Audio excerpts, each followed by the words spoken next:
Alors, nous allons pouvoir poursuivre cette conférence sur sa deuxième partie. Donc l'objet de la deuxième partie, ça va être surtout de valoriser et de vous faire partager en tout cas des expériences qui sont conduites sur le territoire en Nouvelle-Aquitaine et donc avec différentes ressources. Donc sur Bordeaux, moi j'ai le plaisir donc d'accueillir Madame Stéphanie Renaud, qui est référente paralympique de Nouvelle-Aquitaine au sein du comité paralympique et sportif français. Et donc voilà, qui va nous partager effectivement des ressources d'expérimentation autour dont le titre est Club inclusif, les divers outils au service de la pratique parasportive. On va essayer de se tenir un petit peu comme sur la première partie, donc vous aurez 15 minutes, Madame Renaud. Et ensuite, il y aura différentes présentations qui vous seront faites et on vous proposera, à l'issue de toutes les présentations, un temps d'échange questions-réponses comme on a pu faire sur la première partie de la conférence.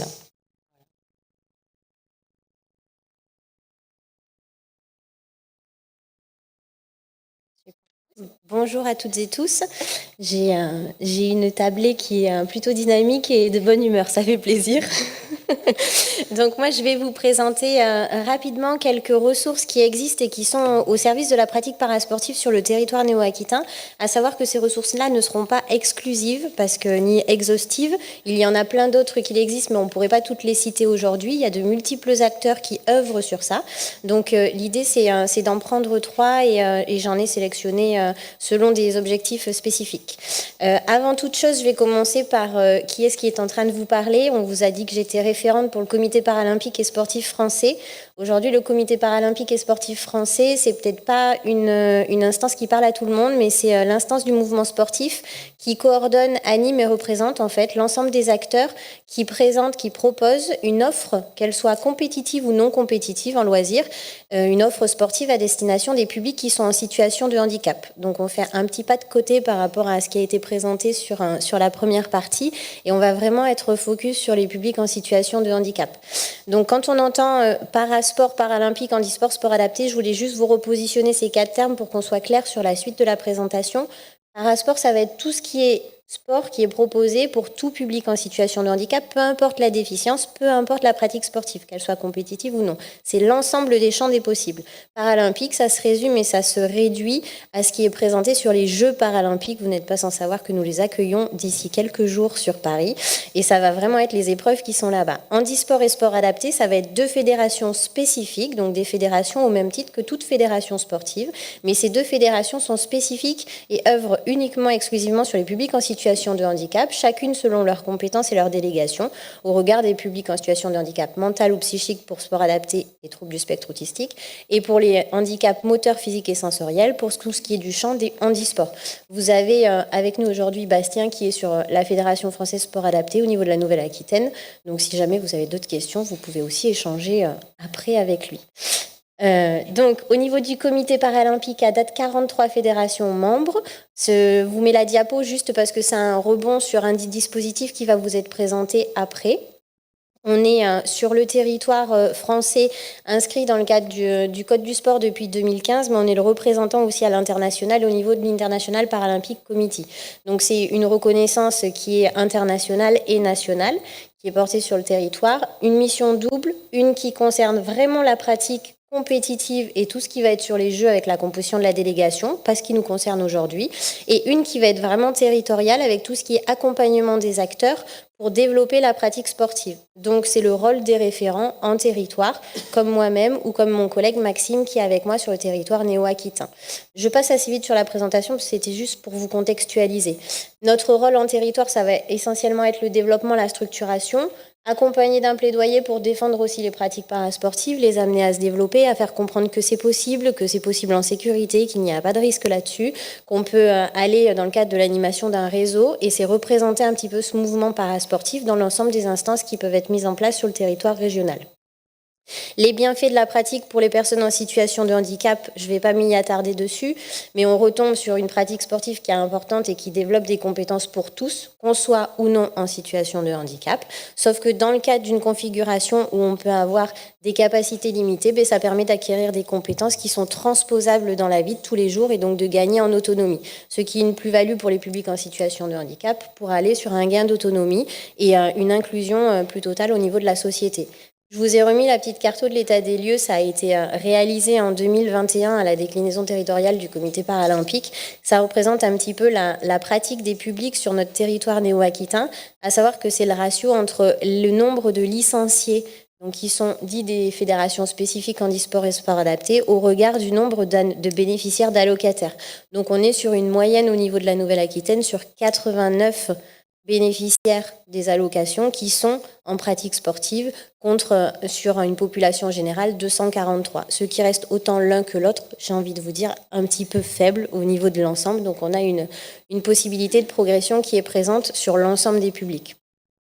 Ce qui nous amène à avoir élaboré, réfléchi et travaillé autant avec les acteurs de terrain que les acteurs nationaux au niveau national pour les politiques qui sont mises en place sur des outils et des dispositifs. Les outils et dispositifs, 3 catégories. Certains sont à destination des pratiquants directement, d'autres à destination des acteurs au contact du public, donc ça va être les établissements, les services qui sont en lien avec les personnes concernées, ou au niveau des collectivités territoriales. On a un focus sur les collectivités territoriales avec l'accompagnement dans le cadre de l'acculturation à tout ce champ parasportif et à ce travail de structuration qu'il peut y avoir sur le territoire, parce que pratiquer, on est vraiment sur la pratique sportive, nous, donc ça veut dire qu'on va être pratiqué sans club, ça va pas être possible, donc il va falloir qu'il y ait des clubs sur le territoire pour que ça se mette en place.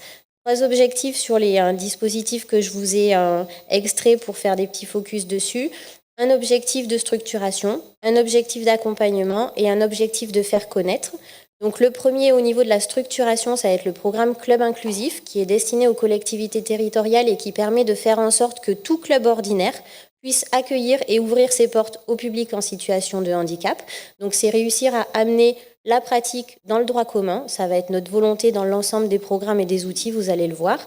Et c'est accompagner ces collectivités territoriales à avoir un maillage qui soit le plus dense possible sur le territoire avec des clubs qui puissent en intégralité ouvrir leurs portes au public en situation de handicap. Ce programme, il est mené en partenariat étroit avec les 2 fédérations spécifiques en e-sport et sport adapté.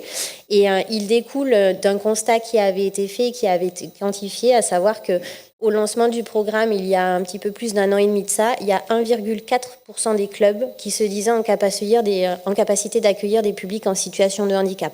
Donc la volonté, c'était vraiment de densifier ce chiffre-là et de permettre à ce qu'une personne en situation de handicap puisse avoir un club de proximité qui soit capable de l'accueillir dans des conditions sécuritaires et avec une diversité et une richesse de la pratique aussi. En moyenne, on est sur 40 à 50 km pour une personne en situation de handicap à devoir réaliser pour aller sur la pratique de son choix. Donc on est sur quelque chose qui est extrêmement loin en termes de distance. Donc c'est un programme qui vient travailler cette structuration en lien étroit avec les collectivités territoriales. On en a, je vous avais mis la diapo du parcours, un club inclusif. En fait, c'est un club qui est accompagné par les 2 fédés spécifiques, par le comité paralympique, qui a suivi tout un accompagnement sur 6 mois et qui derrière a un projet d'accueil sur du public en situation de handicap de manière sécuritaire et construite. Et derrière, il y a toute une phase d'accompagnement. Mais je passe assez vite sur ça. Le deuxième programme que je vous avais identifié, c'était ESMSC Club. ESMSC Club, c'est un programme qui est là pour accompagner la pratique sportive et ça va permettre d'impulser en fait de nouveaux partenariats entre des clubs et des établissements ou services socio-médico-sociaux, des structures médico-sociales qui sont en proximité. L'idée, c'est de proposer un cycle de plusieurs séances. On est sur 15 séances minimum, mais ça peut aller au-delà, avec un soutien financier à hauteur de 1 500 € qui est apporté au niveau du club pour permettre cette mise en lien de l'établissement et du club et lancer un petit peu cette initiative de pratique de manière pérenne. Il y a un travail qui est fait sur de la pérennisation derrière aussi du projet pour aller sur de la continuité. On est sur un programme qui est gagnant-gagnant autant pour le club que pour l'établissement. L'idée, c'est toujours d'aller vers le droit commun dans le cadre de la pratique. Donc, on est sur les bénéficiaires d'un établissement qui vont à l'extérieur de l'établissement ou de la structure pour pratiquer dans un club, soit avec les pratiquants du club en mixité selon les singularités des publics, soit sur des créneaux spécifiques, mais toujours avec un encadrement qui est qualifié et qui est vérifié en amont. Donc il y a un club, un ESMS, peu importe, l'un ou l'autre, qui contacte le comité paralympique par rapport à une volonté de projet, mais ils n'ont pas les répondants en face. On fait un travail de recherche, d'accompagnement, on définit, on co-construit un programme, on va sur la signature d'une convention tripartite. De là découle la mise en place du projet, du cycle de pratique, avec une visite à moitié du terme pour permettre de vérifier que tout va bien, ça cadre et on va dans les bonnes orientations. Un versement de l'aide financière, derrière un bilan, l'évaluation du projet qui permet soit d'aller vers une pérennisation, soit d'aller vers une réévaluation un petit peu du projet et élargir à de nouveaux publics ou aller vers un nouveau club support pour avoir une nouvelle pratique proposée. À savoir qu'aujourd'hui, on n'a pas de limite en fait de pratique sportive pour les personnes en situation de handicap, si ce n'est les propres limites que nous, on se pose, on s'impose, parce qu'en fait, la personne en situation de handicap va être en capacité de dire aussi ce qu'elle souhaite, ce qu'elle a envie de faire, ce qu'elle va pouvoir faire ou non, ce qu'elle va vouloir essayer de ce qu'elle va vouloir pas essayer. Donc l'idée, c'est vraiment d'aller sur cette richesse de pratique sur l'existant. Ce qui va amener sur le dernier outil que je vous ai présenté, bon, il y a quelques petits critères d'éligibilité sur ce programme d'accompagnement, d'où le rapport avec la diapo des fédérations membres. Toutes les disciplines et pratiques qui sont issues des fédérations membres du CPSF passent dans le programme. Si ce n'est pas le cas, il faut travailler un petit peu les contours du projet. Et il faut absolument qu'il y ait une pérennisation qui soit mise en place derrière pour vraiment donner de la richesse et de la matière, parce que c'est pas un programme qui est là juste sur un coût financier épongé ou qui est fait de manière ponctuelle, mais c'est vraiment sur une dynamique de continuité. Et il ne faut pas de lien entre la structure et le club de 3 ans d'antériorité. Mais ça aussi, ça se travaille dans le parcours du programme. Le dernier outil, c'est pour faire connaître en fait ce qui existe et toutes les pratiques qu'il est possible. Aujourd'hui, on sait ou on ne sait pas, selon à qui on s'adresse. Il y a encore des personnes en situation de handicap qui ne savent pas qu'elles peuvent faire une pratique, qu'il y a des pratiques adaptées pour elles. Et ben, il y a l'outil Trouve ton parasport qui a été construit et qui a vocation en fait à faire connaître et à faciliter l'accès à la pratique. Donc, si jamais vous êtes en situation de handicap, si vous avez un contact avec des personnes en situation de handicap, si vous êtes en réseau avec des structures qui travaillent avec des personnes en situation de handicap, n'hésitez pas à faire connaître ce petit outil-là. Il est numérique, soit sur un ordinateur, plateforme Internet, soit sur un smartphone directement. La personne répond à 5-6 questions selon ses volontés de pratique. Est-ce qu'elle souhaite pratiquer debout, de manière assise, les capacités qu'elle a ou qu'elle souhaite développer, si elle veut faire une pratique compétitive ou loisir, si elle veut rechercher du bien-être et de la convivialité qu'on peut aller chercher dans les besoins et dans les volontés, ou alors vraiment aller sur un axe de dépassement de soi.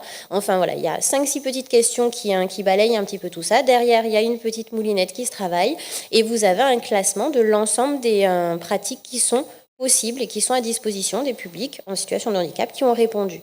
Et ce référencement des pratiques qui existent vont derrière directement en lien avec la fédération qui est porteuse de cette discipline pour retrouver les clubs de pratique, où il y a également un lien et un retour avec la plateforme ministérielle HandiGuide, que je vous invite aussi à noter dans vos favoris si jamais vous recherchez des clubs de proximité. Cette plateforme, elle recense l'ensemble des structures qui se disent en capacité d'accueillir des publics en situation de handicap. C'est une plateforme qui est déclarative, mais elle a quand même un contrôle qui est fait au niveau des services déconcentrés du ministère des Sports. Donc il y a quand même un petit regard dessus. Elle recense l'ensemble des programmes et des dispositifs qu'il peut y avoir sur le territoire. Donc au niveau de la Nouvelle-Aquitaine, vous allez y retrouver les clubs qui sont passés par le programme Club Inclusif, ce que je vous disais, mais vous allez avoir aussi les clubs qui sont affiliés en e-sport adapté, les clubs qui ont des labels fédéraux, les clubs qui sont dans des dynamiques territoriales qui peuvent exister. En Nouvelle-Aquitaine, nous avons le label Valide Handicapé pour une pratique sportive partagée. On les retrouve aussi à l'intérieur de cette plateforme. Donc même si c'est du déclaratif, elle commence à avoir quand même une base conséquente au niveau de la richesse de ce qu'il y a à l'intérieur. Donc il ne faut pas hésiter à s'y référer aussi pour trouver les éléments et pour avoir un club de proximité.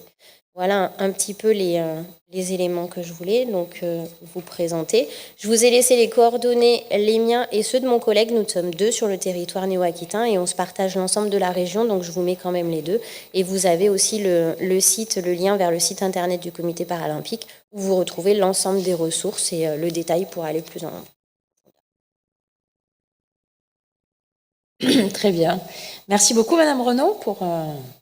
Déjà, vous avez respecté le temps, avec beaucoup de rigueur. Merci beaucoup à la fois pour la richesse et la densité de votre présentation.